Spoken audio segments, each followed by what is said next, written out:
Visual Disabilities Regional Center, Chennai. With over 20 years of dedicated service in the field of visual impairment and social and special education, Sreepriya has made significant contribution to professional practice, research, and policy. Dr. Sreepriya has played a pivotal role in capacity building, having coordinated over 100 continuing rehabilitation education programs. She is also a recipient of Women Achiever Awards in 2010 and 2022, recognizing her leadership and impact. In addition, she holds the additional charge of Central Vigilance Officer for NIEPVD and centers reflecting her commitment to ethical and responsible governance. We are very honored to have you as among us today, ma'am. I can kindly request you to address the gathering. With the blessings of my Almighty, and always I'm happy to be here as a part of invitation given by most dynamic lady, our Ratha Rajendra Madam, on this auspicious occasion of this MGR's Day. Actually, I have seen that we are all ahead of time, and most of the speakers and the professionals have delivered their deliberations about it. Is an already part of my part also. But I have to see that most of them are here. As earlier speakers have noted out, that teacher educators are there. Standardization is also to be imbibed into their minds also. The younger the generations, they need to have to cultivate with that and depends.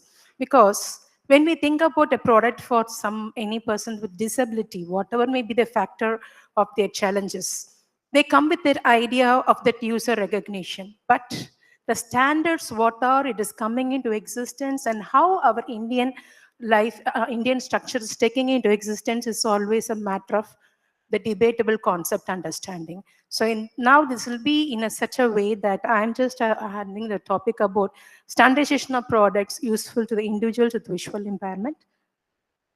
So we all know that what is that standardization is. We all know that it is for creating something uniform, specifications, guidelines, small rules, so that the products, or the services, or environments can be used safely, effectively by everyone.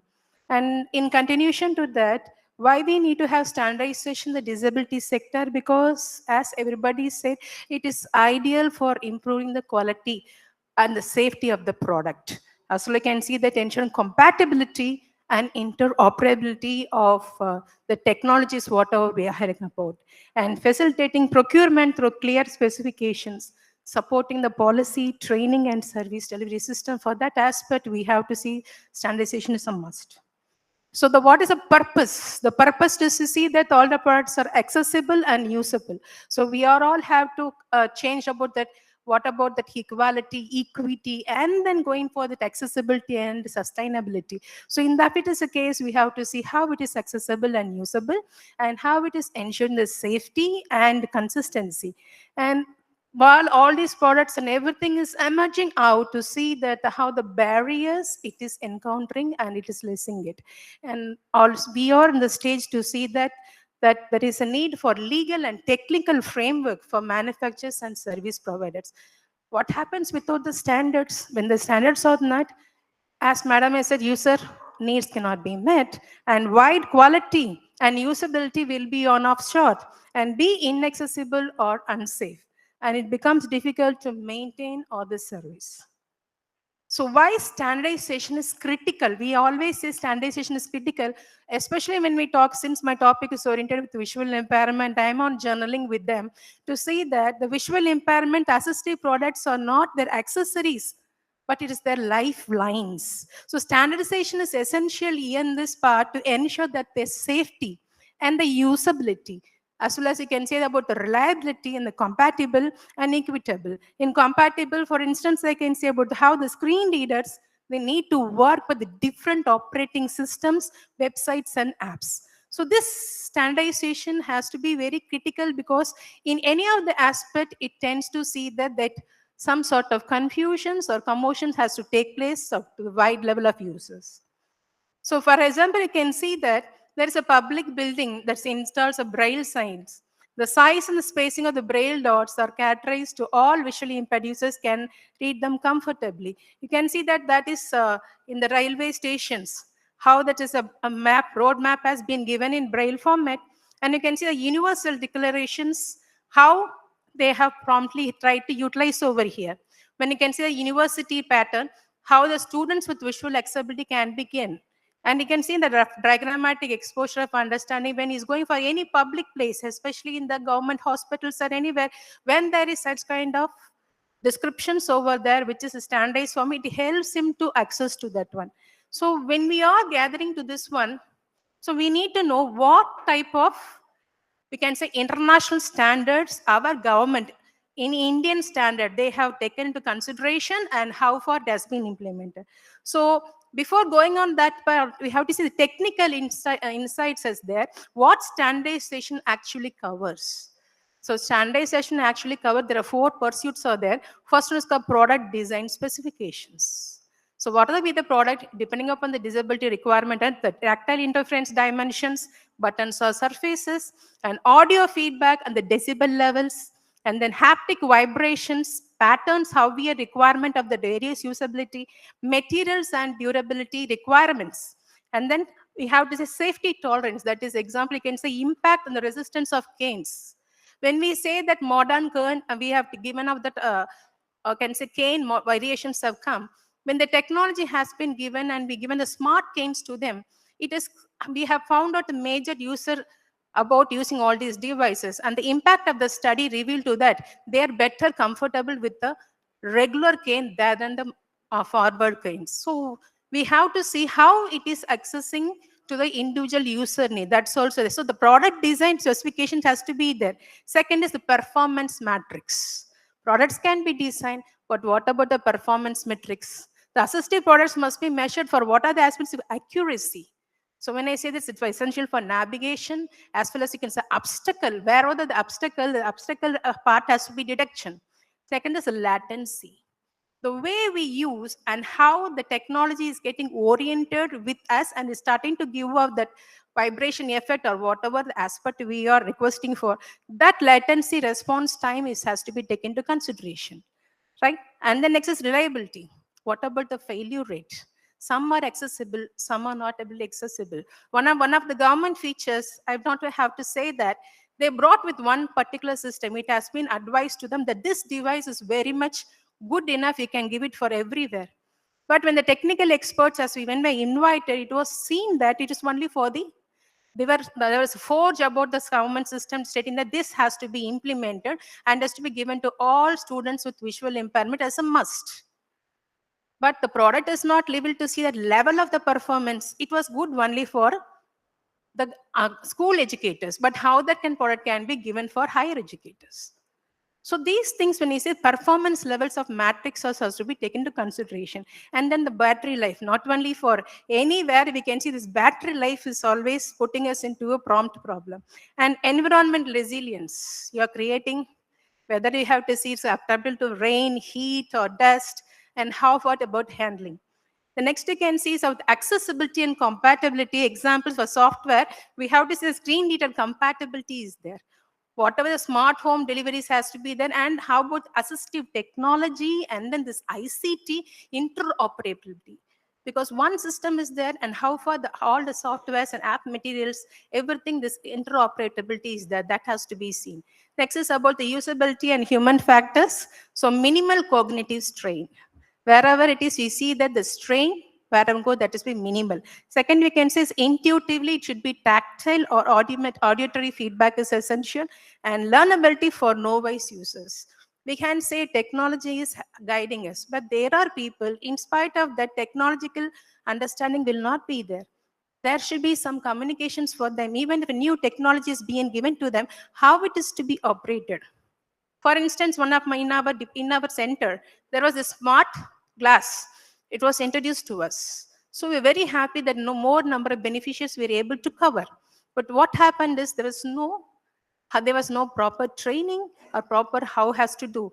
And we opened up the big gathering to see about a WhatsApp group to see how about the usability and factors.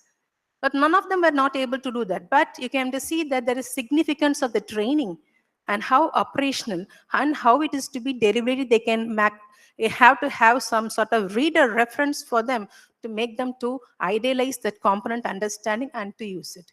And comfort and long-term use, durability. Anybody comes to our center with the idea stating that we have brought a new component that's going to be helpful for persons with disability. So my first question will be there. How about that? What is that content you're giving? Okay. But first of all, you see is whether it is user friendly. Secondly, you can see the size of that one.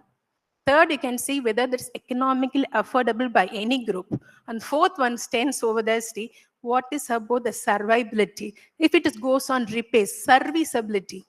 Any new devices, whatever may be there. And we can say from birth test also is there. We also have a strong story that when our machine gets repaired, at a time at 20, we have to dependent upon the work test over there. We have to find an appointment or getting all the trends. And by the time it takes 10 days or 15 days of getting and coming back, our schedules we have to restructure. So we are having the services and everything, but what happens is the accessibility or when the time required or specific orientation is always a question mark over there. So these are the technical insights we need to have into consideration. To make the standardization useful, there are three pillars very much essential to work. First is level to say the product level standardization. Second one is called as procurement level standardization and user level standardization. All these things have already been discussed here. But one thing I have to say with this point is the product is only effective if user experience loop is respected. I am also, my former speaker, I am also supporting to that. Might be my disability sector is different, but I'm also with you because user-friendly is a very, very important thing. Now our government has taken many initiatives. Visual impairment, you're giving it in Braille. Fine, you're giving it in everything. Sorry, I just rushed out. Everything. But what about persons with low vision?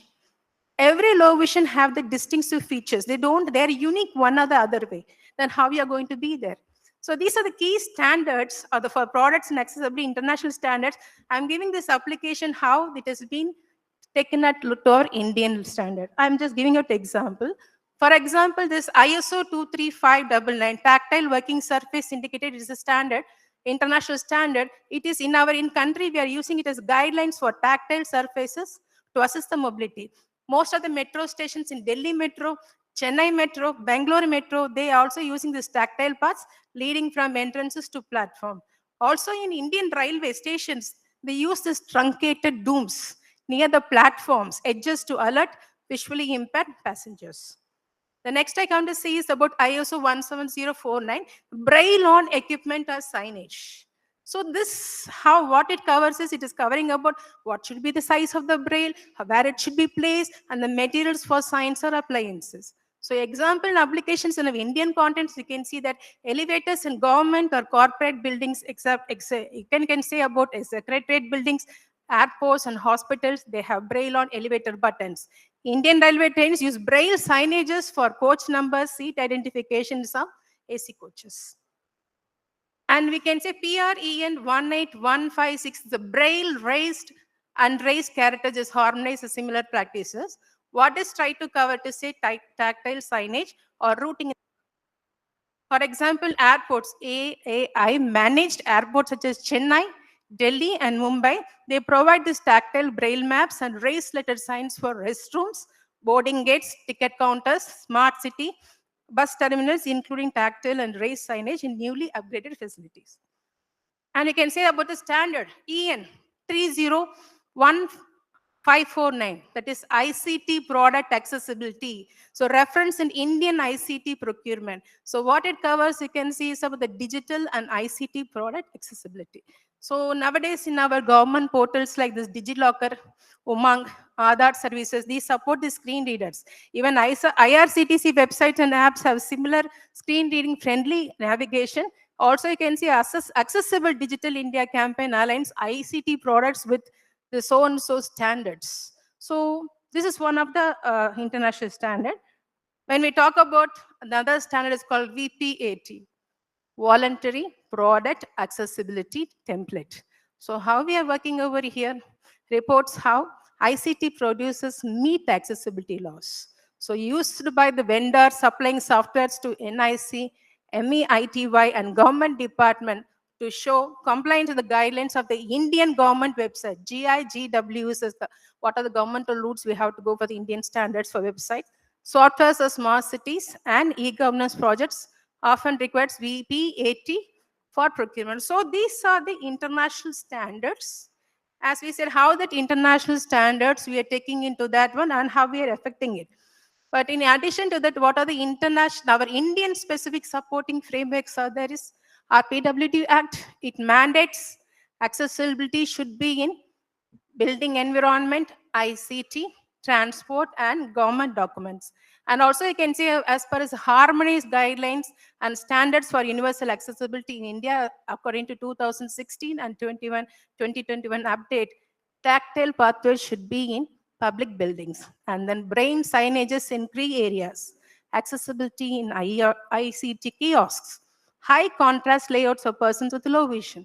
So I can say that as an example, in smart city projects which is coming up upgrading with our Indian constitution, they are trying to use these guidelines while designing bus stops, public parks, railway platform. Even the parking facility they have started to give for persons with what you can say support wheelchair users or any part of.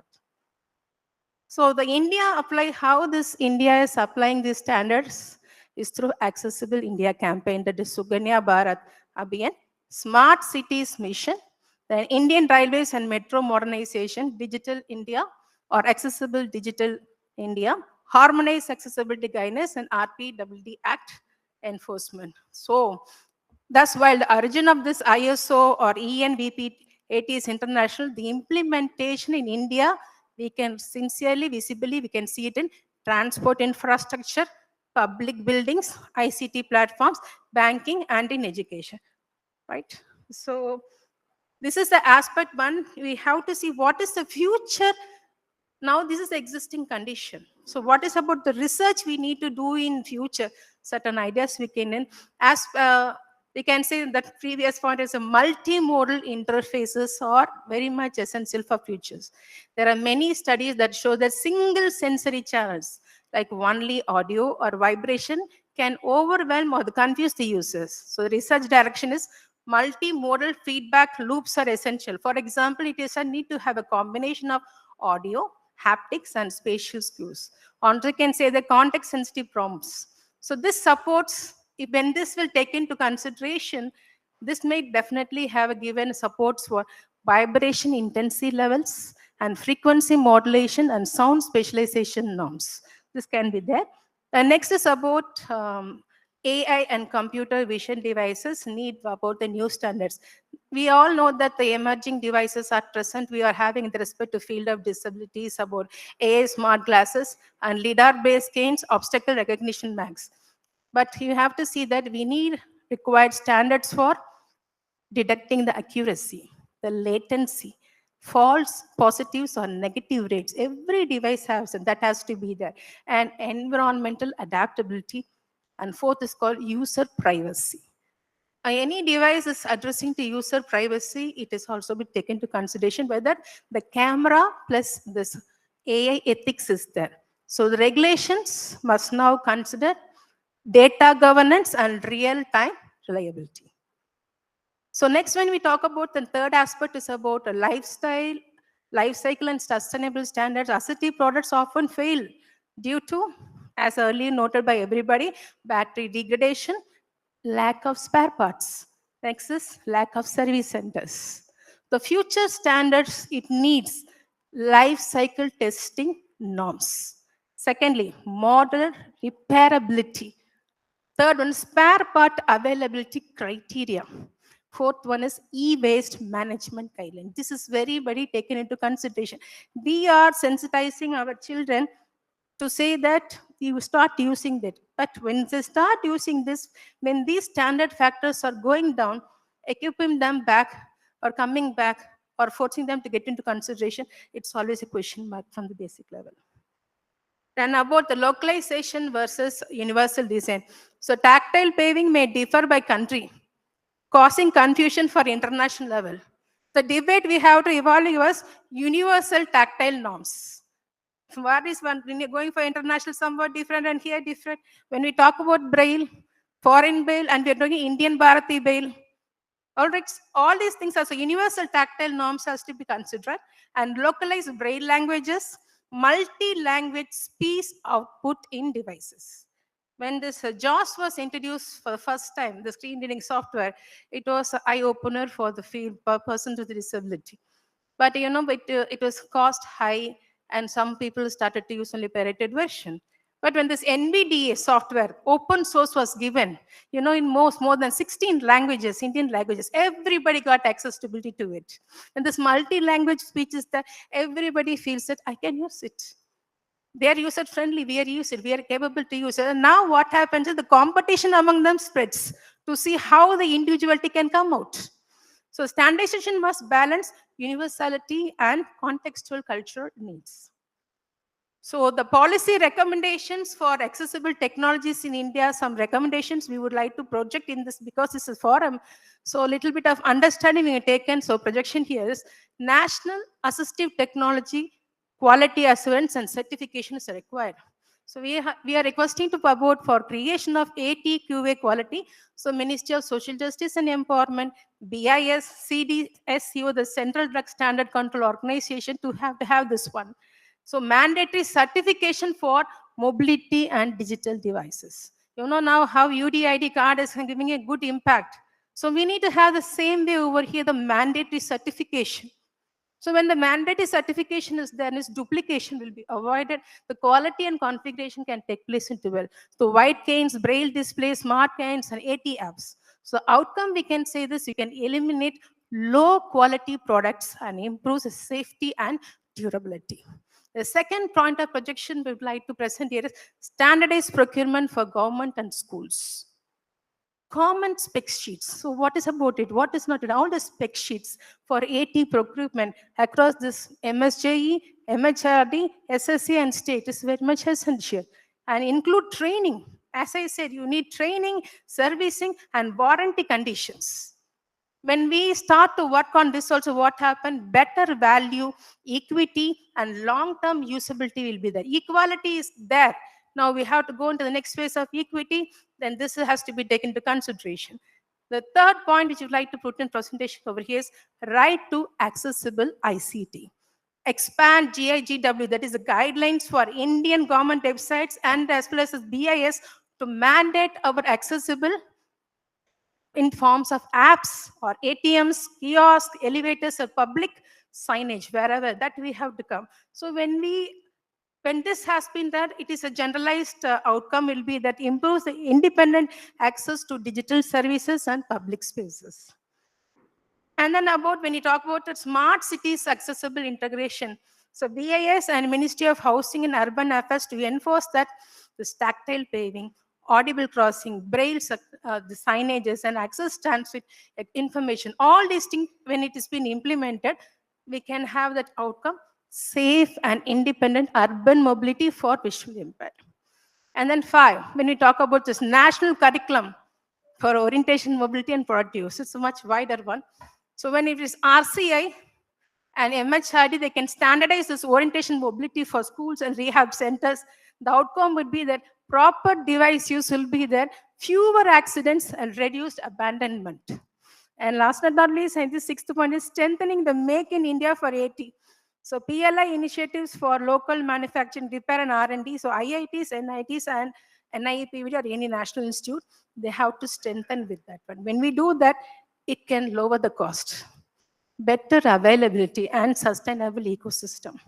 When we say that when we talk about assistive devices we have been provided, when we started to have Alimco has been taken into our center, a part of place and started to give freely. So we have to see when merging about this one, definitely we don't say that professionals are with us, use the professionals. Standardization is there, but what happens is the head openly stating that whoever is the head, they should be from the disability sector. When it is there, what happens is better understanding and better ethics can be nominated. I'm not asking to fund it. At least nomination can be started. So what happens, it can definitely give the standardization part will be there. And also is at a personal level, the standardization effect should be implemented at the better the younger the age level of education. So once when they start to devise this idea in their mind, the younger generation can bring much more foresights into this one. So my takeaway here is standardization makes sure that the products used by people are safe, reliable, and easy to use. And it creates a common understanding for designers, industries, policymakers, so that users get the best possible support for daily living and independence. In this way, standardization supports real inclusion and empowers people with visual impairment to live with dignity. And now on to the part of conclusion. As individual you are, what are that you have to do for standardization? Think about it. It should be how it should be. First and foremost thing, when we're talking about standardization, we need to see that how inclusion is getting into impact. First and foremost thing, you see how flexibility has to be applied, and then you have to see the user requirements and individual recognition and all the other factors which we have decided which part it is taking place. So when you just put in this effect as a result of some of your input from this deliberations you have, you will definitely see that you are standardized in your vision and your thought process. So thank you so much for giving me this small opportunity. I tried to cover very fast, okay, because your lunch time is getting there. Thank you so much, ma'am. Thank you for giving me this opportunity. Thank you.